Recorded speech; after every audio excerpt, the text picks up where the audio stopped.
I want to have the quality for as long as I'm here. Love that. 72 and 28 is how much? 100. So I figure, for 28 more years, I'm going to be moving and dancing. So I have to figure out ways to nourish myself, which is number one for me at 72 years old, nourishment. Yeah. That's more important than anything. Okay. And for everybody out there, movement is mandatory for good quality. There are people 90 years old laying flat at their back. There you go. And got to have the whole world taken care of them. No, thank you. Wow.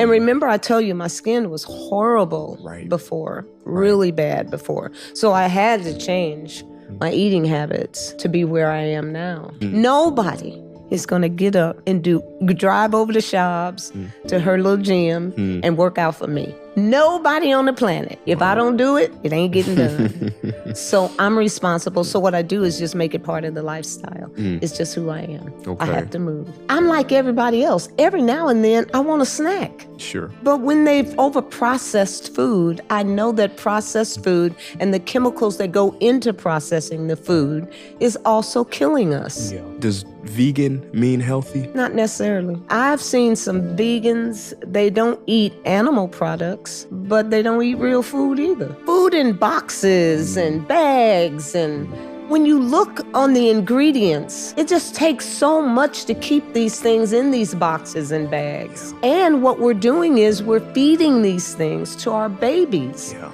The word diet comes from the Greek word dieta, meaning way of life. Many of the diets, and I'm using air quotes, in our world today are not ways of life. They are quick fixes. They are fads. That's why I love what you do. You kind of show people that healthy food doesn't have to taste bad. No, it doesn't. I grew up thinking that healthy food needed to taste, if it tastes bad, it must be healthy. And I think many people probably think that way too. I think too many people think that right today. Pretty much what I'm talking about. I'm talking about eating life versus death. So taking care of you is your responsibility. I read those books and started practicing, and I thought, oh my gosh, this is it. And that's when I began to understand the importance of knowledge. Let food be thy medicine, and medicine be thy food.